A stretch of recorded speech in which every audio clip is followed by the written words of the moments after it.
இணைந்து ஜெபிப்போம். ஆண்டவரே இயேசுவே, வார்த்தையானவரே உம்மை துதிக்கின்றேன். வாழ்வு தருபவரே உம்மை போற்றுகின்றேன். வழியும் உண்மையுமானவரே உமக்கு நன்றி கூறுகின்றேன்.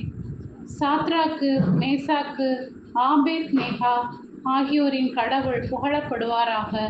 தங்கள் கடவுளை தவிர வேறெந்த தெய்வத்திற்கும் பணிந்து தொழ மறுத்து அரசனது கட்டளைகளையும் பொருட்படுத்தாமல் அவர் மேல் நம்பிக்கை வைத்து தங்கள் உடலை கையளித்த அவருடைய ஊழியர்களை அவர் தம் தூதரை அனுப்பி மீட்டருளினார் என்று இன்றைய இறைவார்த்தையில் வாசிக்கும் நான் என் வாழ்வில் இருள் நிறைந்த துன்பம் நிறைந்த சூழ்நிலைகளிலும் உம்மை நம்பியிருக்கும் மனதை எனக்கு தாரும்.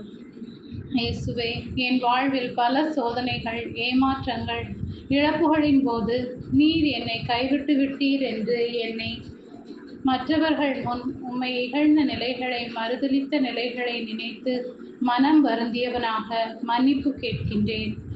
நொறுங்கிய நெஞ்சத்தாரை ஆண்டவர் கருணையுடன் நோக்குகின்றார் என்று வேதத்தில் வாசிக்கும் நான் அதை என் வாழ்வில் உணர கிருபை கூர்ந்து என்னை நடத்தும். ஆண்டவரே இயேசுவே, அன்று நம்பிக்கையால் ஆபிரகாம், யாக்கோபு, தாவீது உமது மந்தையின் மேய்ப்பர்களாக ஆகினார்கள்.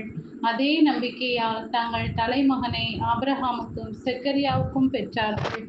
அதே நம்பிக்கையால் யோபு இழந்தவற்றை இரட்டிப்பாக பெற்றார் என்று நம்புகின்ற நான் அதே நம்பிக்கையால் நிலைவாழ்வை என் வாழ்வில் அடைய வேண்டும் என்று இயேசுவின் நாமத்தில் ஜெபிக்கிறேன்.